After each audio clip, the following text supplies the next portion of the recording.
আমরা জানি সোনাকে যখন খনি থেকে বার করে আনা হয় তখন তাকে একটা বিশেষ পদ্ধতির মধ্যে দিয়ে নিয়ে যাওয়া হয়। আর সেই পদ্ধতিতে সেই সোনা থেকে যে সমস্ত খাদ আছে বা অন্য বিষয় আছে সেগুলোকে বার করে নেওয়া হয়, যাতে সেই সোনা প্রকৃত মূল্যবান বস্তুরূপে বিভিন্ন গহনা বা অন্য কোনো কারণে ব্যবহার করা যেতে পারে। মানুষের জীবন কি খানিকটা সেই রকম?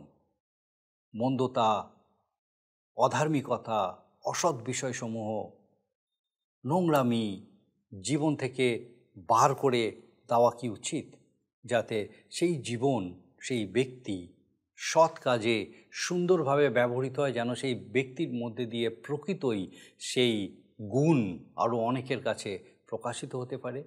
কিভাবে তা সম্ভব হয়?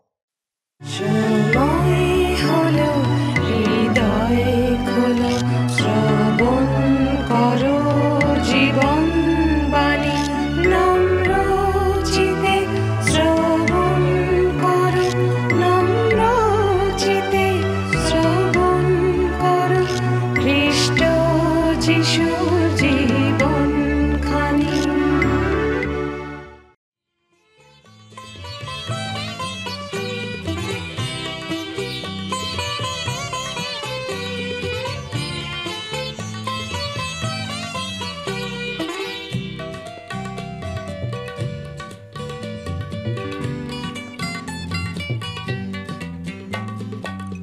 আনন্দে ভরে ওঠে মন তোমাদের কাছে এসে, আমাকে করেছো আপন খ্রিস্টকে ভালোবেসে। আজ আনন্দে ভরে ওঠে মন তোমাদের কাছে এসে, আমাকে করেছো আপন খ্রিস্টকে ভালোবেসে। আজ আনন্দে ভরে ওঠে মন।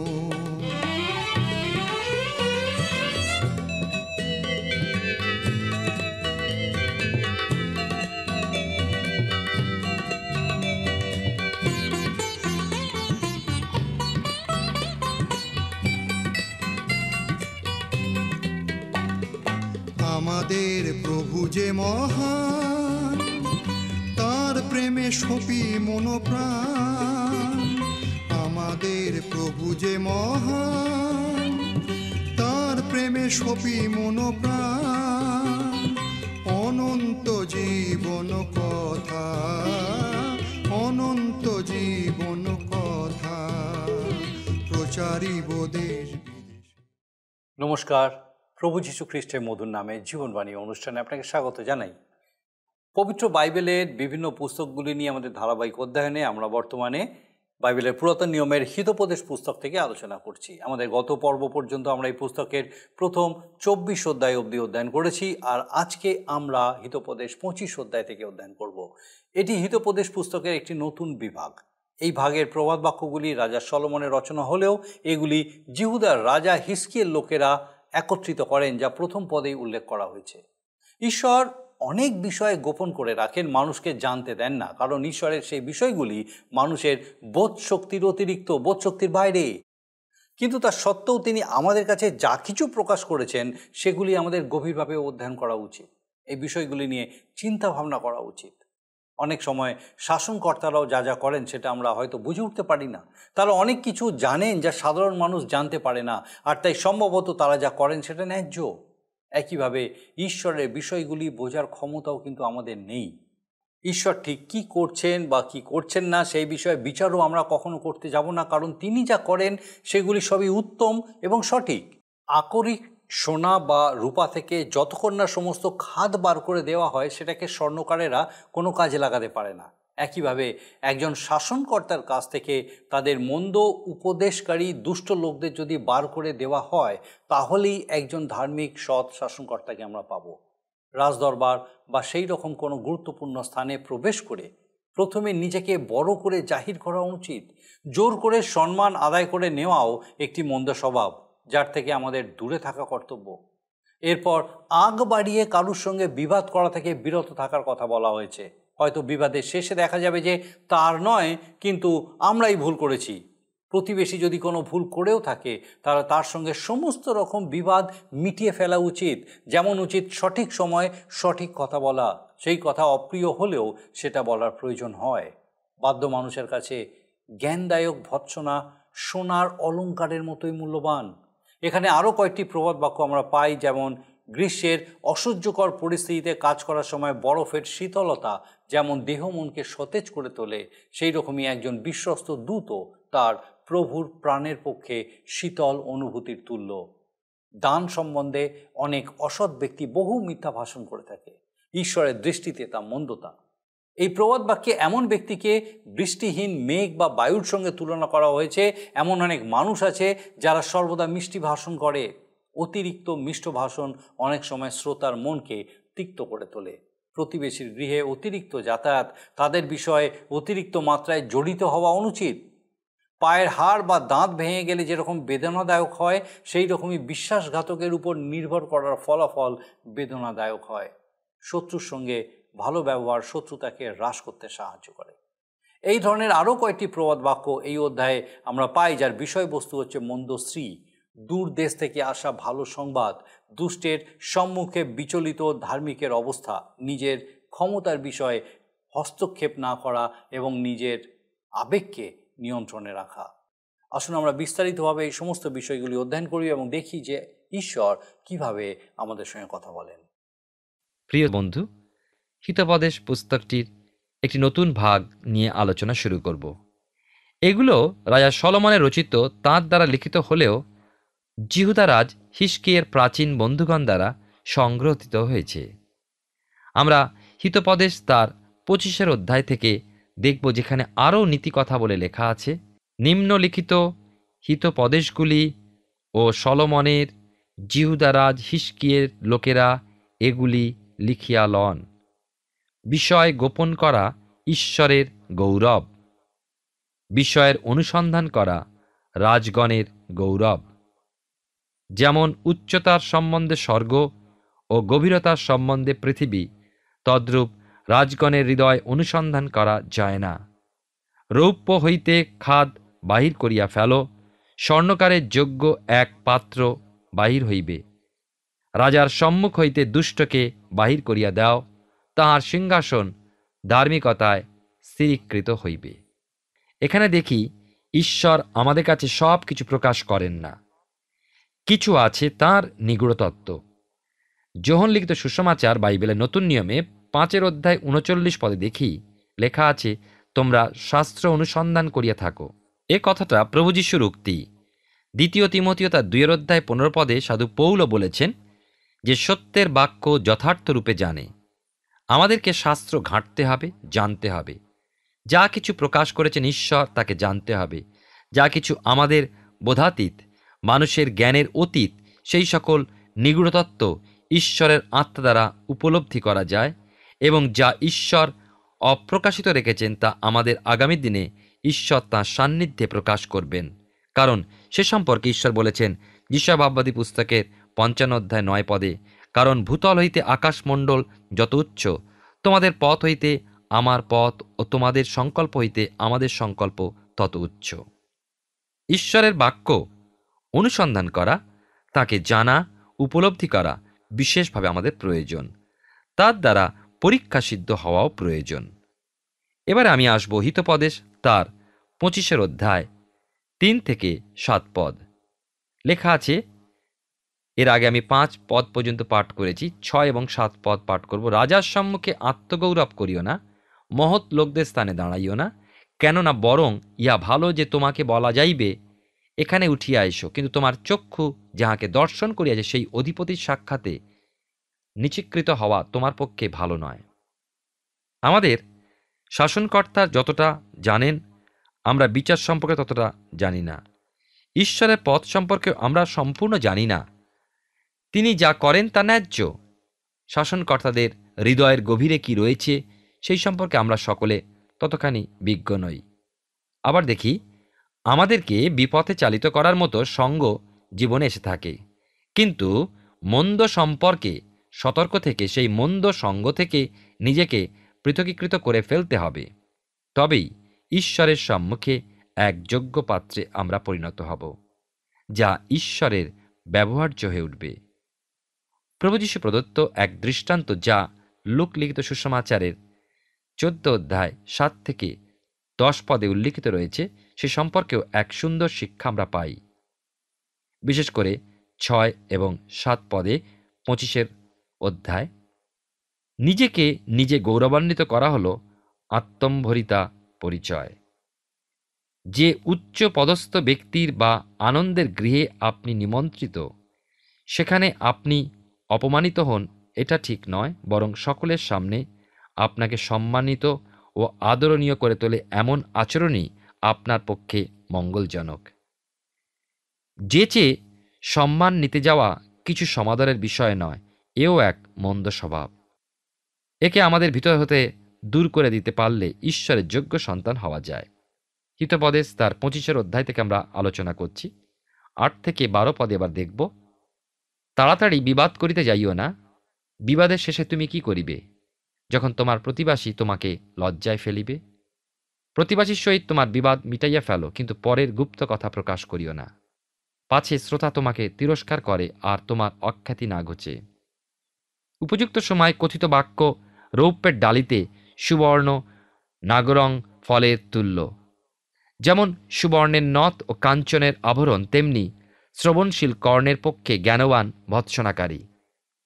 এখানে লূক লিখিত সুসমাচারের 14 অধ্যায় 31 থেকে 32 পদটি আমার স্মরণে আসছে। যুদ্ধে লিপ্ত হবার বা যোগদান করার আগে নিশ্চয়ই রাজাকে সৈন্য সংখ্যা, লোকবল, অস্ত্রাদি সম্পর্কে সব বিবেচনা করতে হবে। সেই কথাই প্রভু যীশু তার সেই উদাহরণ দিয়ে আমাদেরকে বলছেন। এটা সঙ্গত, কিন্তু একমাত্র মূর্খ যে সেই বিনা বিবেচনায় যুদ্ধে যোগদান করবে ও দুর্বলতাবশত পরাজিত হবে। এই জন্য আমাদের সাধারণ দৈনন্দিন জীবনে অতি শীঘ্র বিবাদে লিপ্ত হওয়া উচিত নয়। বিবাদের পরবর্তী সময়ের অবস্থা সম্পর্কে চিন্তা করা উচিত। বাইবেলের পুরাতন নিয়মে 2 রাজাবলী তার 23 অধ্যায় 28 থেকে 30 পদের বর্ণিত বিষয় স্মরণে আসে। রাজা যোশীয়, জিহুদা রাজা, যখন মিশররাজ ফরৌন নখর বিরুদ্ধে যুদ্ধযাত্রা করলেন, তখন কিন্তু আদৌ ফরৌন নখ যোশীয়র বিরুদ্ধে যুদ্ধ করতে আসেননি, এসেছিলেন অসুর রাজার বিরুদ্ধে যুদ্ধ করতে। যোশীয় রাজ তো বুঝতেই পারেননি, তিনি এটা ঈশ্বরের ইচ্ছা মনে করে যুদ্ধযাত্রা করলেন, ফলে ফরৌন নখ তাকে মগিদ্দতে বধ করলেন। এই যোশীয়ের মতো আমরাও আমাদের জীবনে ভুল করে বসি, অগ্র পশ্চাৎ বিবেচনা না করে আগেই বিবাদ করে বসি, যার ফল হয় অতি মন্দ। মাঝে মাঝে না বুঝে ঈশ্বরের উপরে দোষারোপ করে থাকি। বিবাদে রত থাকা প্রকৃত খ্রিস্ট বিশ্বাসীর স্বভাব নয়। আমাদের চলার পথে বিবাদের পরিস্থিতি আসে, কিন্তু বিবাদ থেকে নিজেকে মুক্ত করা বা বিবাদ মিটিয়ে ফেলা আমাদের উচিত। বিশ্বাস করে কেউ কেউ কিছু কথা বলেন আমাদের, এবং তা কিন্তু অন্যের সামনে প্রকাশ করে দেওয়া উচিত নয়, যা আমরা অনেক সময় করি। সময় বিশেষে শ্রোতা বা প্রকৃত ব্যক্তির কাছে এর দরুন অপমানিত হতে পারেন। আপনার কাছে কেউ যদি কোনো অপরাধ করে থাকে, তবে ব্যক্তিগতভাবে তার কাছে গিয়ে আপনি তাকে বুঝিয়ে বলুন। প্রিয় শ্রোতা বন্ধু, প্রিয় ভাই ও বোন, একবার ভেবে দেখুন তো, রূপোর ডালিতে সোনালি ফল কত সুন্দর শোভনীয়। আপনি, আমি, যে কেউ যথাসময় যথোপযুক্ত কথাটা যখন ব্যবহার করি, সেটিও ঠিক তেমনি শোভনীয় মনে হয়। উপযুক্ত সময় উপযুক্ত কথা বা সময়ের উপযোগী কথা বলতে পারা প্রকৃতই ঈশ্বরের সন্তানের স্বভাব। ঈশ্বরের বাক্যের মাধ্যমে যখন আমরা জীবন যাপন করি বা ঈশ্বরের বাক্য যখন আমরা ঠিকমতো পাঠ করি, হৃদয়ে তা সংরক্ষণ করি, আপন দেহ, মন, আত্মা যদি ঈশ্বরের বাক্যের কাছে সম্পূর্ণ সমর্পণ করে তাকে গ্রহণ করি, তবে সময়োপযোগী বাক্য ওষ্ঠাধারে ব্যবহার করতে ঈশ্বরই সাহায্য করেন। তার ফলে জীবনে বহু অশান্তি, গোলযোগের হাত হতে মুক্তিও পাওয়া যায়। অপরাধকারী যদি নিজের দোষ সম্পর্কে বুঝতে পারে, তবে তার ভৎসনাকারীর সেই জ্ঞানের ভৎসনা সার্থক হয়ে ওঠে। স্ত্রীলোকের কাছে যেমন তার অলঙ্কার মূল্যবান ও সুদৃশ্য বস্তু, তেমনি সেই ভৎসনাকে মূল্যবান ও সুশ্রাব্যভাবে সেই অপরাধী নিজের মঙ্গলজনক গণ্য করে গ্রহণ করে থাকে। হিতোপদেশ তার 25 অধ্যায় থেকে আপনাদের কাছে আলোচনা করছি। এবারে আমি আপনাদের কাছে 13 থেকে 23 পদ নিয়ে আলোচনা করব। তার আগে পাঠ করব। আসুন আপনিও আমার সঙ্গে এই পাঠে যোগ দিন।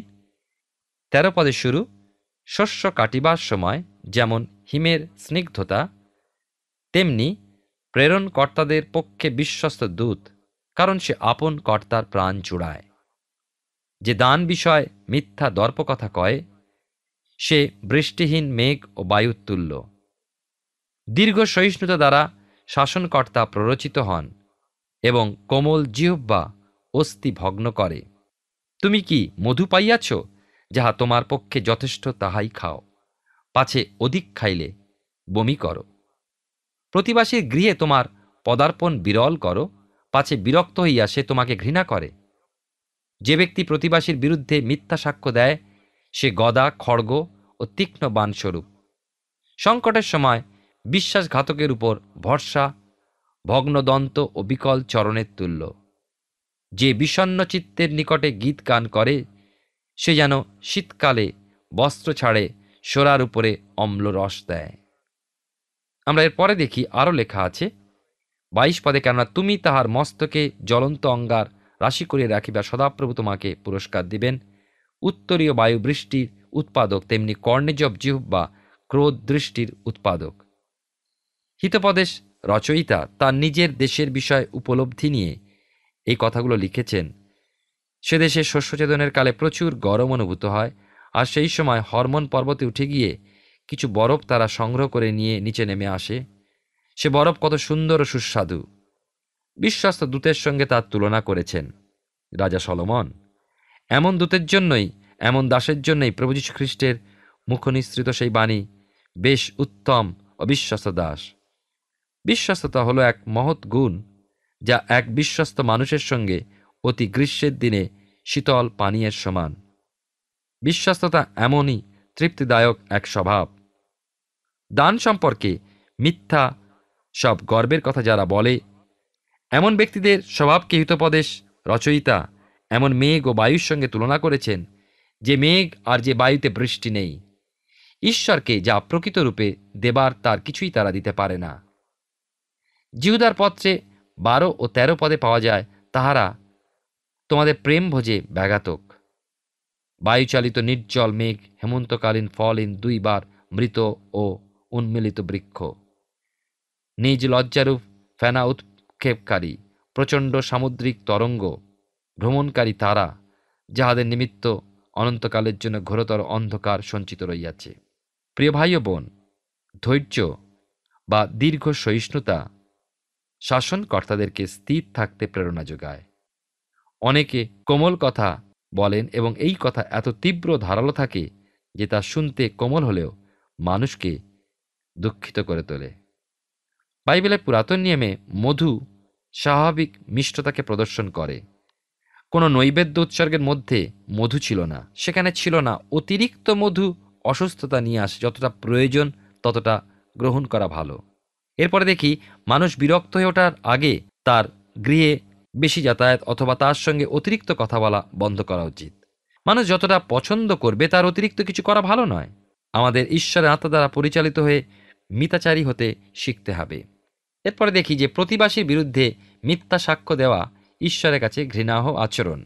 আমরা মশিকে প্রদত্ত ঈশ্বরের 10 আজ্ঞার মধ্যেও একে পাই। রাজা সলোমনও তার বিষয়ে বলেন যে প্রতিবাসীর বিরুদ্ধে মিথ্যা সাক্ষ্য দেবার মন্দ কার্য খড়গ ও তীক্ষ্ণ বাণের আঘাতস্বরূপ।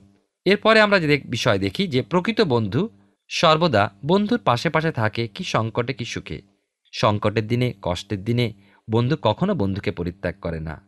কিন্তু যার মধ্যে এমন বিশ্বস্ততা ও প্রেম পাওয়া যায় না, সে বন্ধুই নয়, সে নির্ভরযোগ্য নয়। এমন অবিশ্বস্ত ব্যক্তি ভগ্ন দন্ত ও বিকল চরণের মতোই যন্ত্রণাদায়ক। বিশ্বাসঘাতক জিহুদার ছিল এই স্বভাব। বিষণ্ণ চিত্ত ব্যক্তি গানের মর্ম বোঝে না, সে তার কাছে গাওয়া গানের মর্যাদা দেয় না। হিতোপদেশের রচয়িতা এই অবস্থাকে শীতকালে বস্ত্র ছাড়া ও সোরার উপরে অম্লরস দেবার সঙ্গে তুলনা করেছেন। কোনোটাই যুক্তিসঙ্গত নয়। এরপরে 21 ও 22 পদের বিষয় আমাদের কাছে শাস্ত্রে বহুবার উল্লিখিত হয়েছে। তোমার শত্রু যদি ক্ষুধিত হয় তাহাকে অন্ন ভোজন করাও, যদি সে পিপাসিত হয় তাহাকে জল পান করাও, কেননা তুমি তাহার মস্তকে জ্বলন্ত অঙ্গার রাশি করিয়া রাখিবে, আর সদাপ্রভু তোমাকে পুরস্কার দিবেন।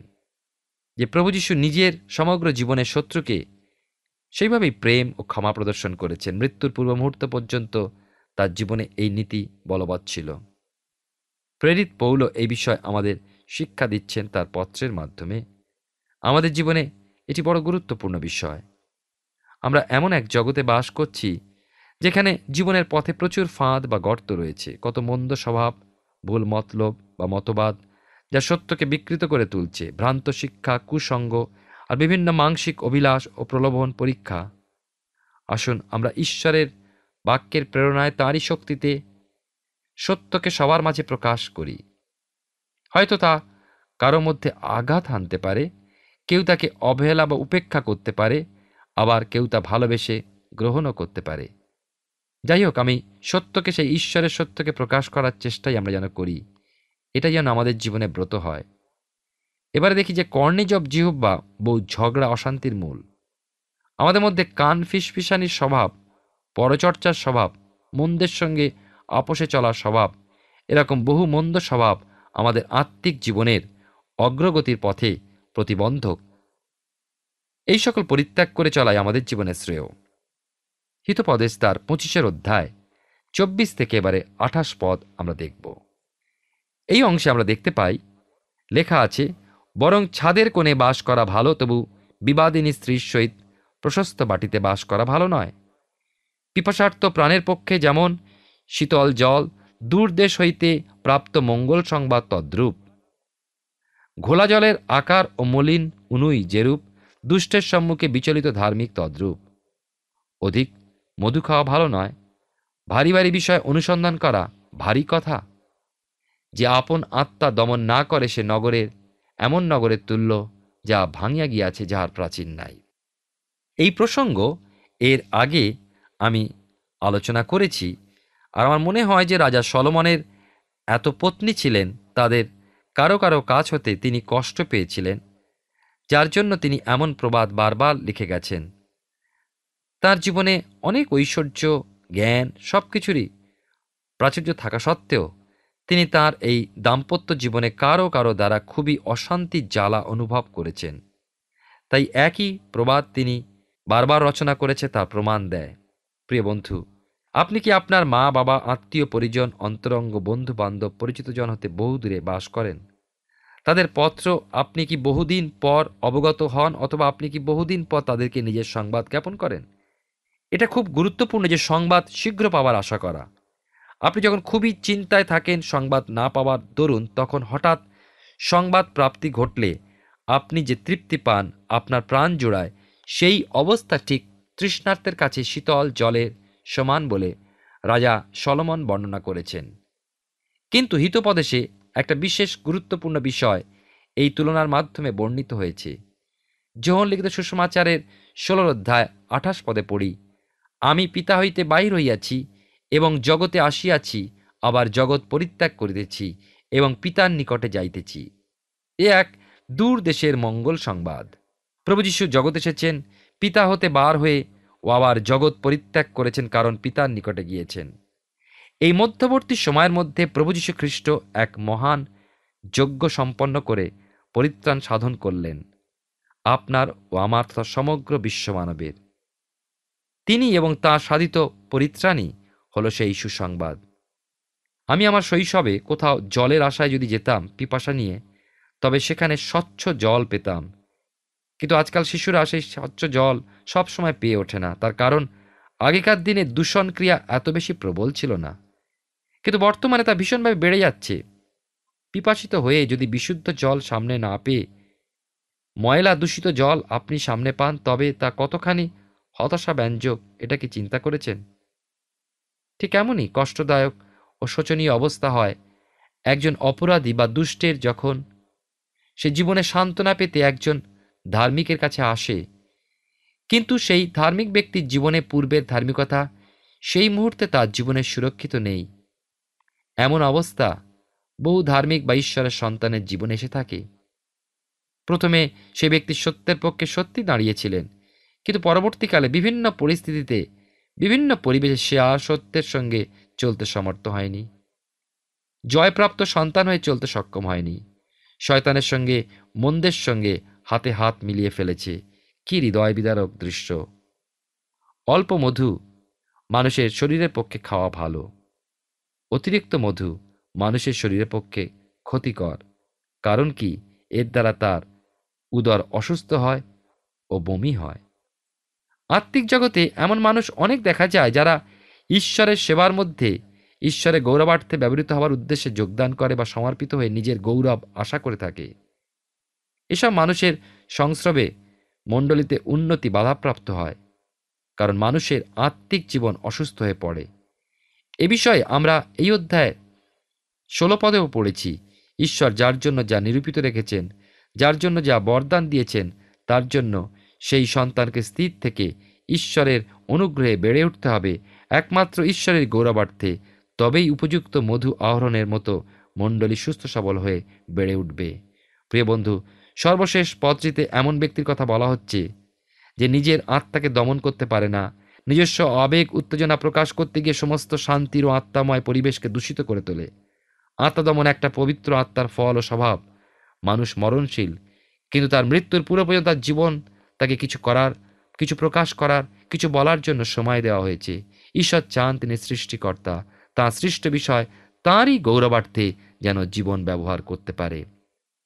সে নিজের আত্মা দমন করে চলতে পারে না, সে জিতেন্দ্রিয় হতে পারে না। সে কিভাবে তার সৃষ্টিকর্তা ঈশ্বরে গৌরব করতে পারে? পারে না। সে সব কিছুতে নিজেরই শ্লাঘা করে বসে। প্রিয় বন্ধু, আমাদের কিন্তু আত্মদমনকারী হয়ে ঈশ্বরের রাজ্যে নম্র প্রস্তুত হতে এ জগতে জীবনযাপন করে যেতে হবে। খ্রিস্টই আমাদেরকে শক্তি দেবেন, কেননা আমি নই, কিন্তু খ্রিস্টই আমাতে আপনাতে জীবিত। ঈশ্বর আপনার জীবনে মঙ্গল করুন। হিতোপদেশ পুস্তক থেকে আমরা ধারাবাহিকভাবে অধ্যয়ন করছি। আমার বিশ্বাস বিশেষভাবে ঈশ্বর আপনার সঙ্গে কথা বলছেন। হিতোপদেশ পুস্তক অধ্যয়ন করার আরম্ভে আমরা আলোচনা করেছিলাম যে এই পুস্তকের সিংহভাগ প্রবাদ বাক্যগুলি হয় রাজা সলোমনের রচিত অথবা তিনি তা সংগ্রহ করেছিলেন। কিন্তু রাজা সলোমন রচিত এমন অনেক প্রবাদ বাক্য ছিল যা তিনি সংকলন করে যেতে পারেননি। সেগুলি তার রাজবাটির কোনো গ্রন্থাগারে হারিয়ে যায়। আনুমানিক 270 বছর পরে তারই বংশজাত জিহুদারাজ হিজকিয়ের নেতৃত্বে এবং তত্ত্বাবধানে সেগুলি খুঁজে বার করা হয়। রাজা লিপিকারেরা সেই প্রবাদ বাক্যগুলি সংকলন করেন এবং পরবর্তী সময়ে সেগুলিকে হিতোপদেশ পুস্তকের অন্তর্ভুক্ত করা হয়। আজ আমরা রাজা হিজকিয়ের অধীনস্থ লোকেদের সংকলিত প্রবাদ বাক্যের অংশ অধ্যয়ন করা শুরু করেছি। 25 অধ্যায়ে এই বিভাগের সূচনা হয়েছে। আমরা সেই বিভাগ আংশিকভাবে অধ্যয়ন করেছি, আর আমাদের পরের পর্বে, আগামী পর্বে আমরা এইখান থেকে আরও বিশেষ গুরুত্বপূর্ণ বিষয়ে আলোচনা করব।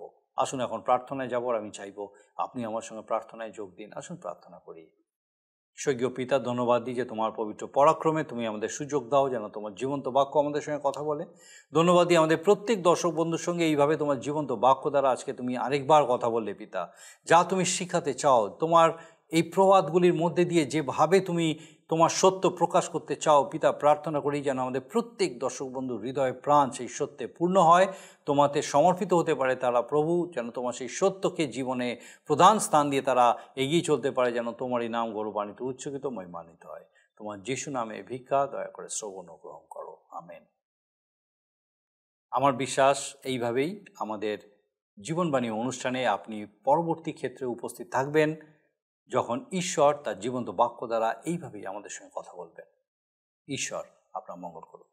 প্রিয় বন্ধু, আসুন আমরা আজকের প্রশ্ন উত্তরে আসি। গতকালের প্রশ্নের উত্তর অপশন সি 3 বার। আজকের প্রশ্ন, নাগ রঙ্গ কি? অপশন এ মূল, বি ঔষধি, সি ফল, ডি বীজ। প্রিয় বন্ধু, এই প্রশ্নের উত্তর আগামীকাল সন্ধ্যা 6টার মধ্যে option A B C D সহকারে আপনার নাম ও সম্পূর্ণ ঠিকানা সহ 9433497235 এই নম্বরে SMS বা হোয়াটসঅ্যাপে পাঠাবেন। যদি আপনার এই অনুষ্ঠান ভালো লেগে থাকে তাহলে এই নম্বরে একটি মিসড কল করুন, তাহলে আপনি পরের বারের বিজয়ী হতে পারেন।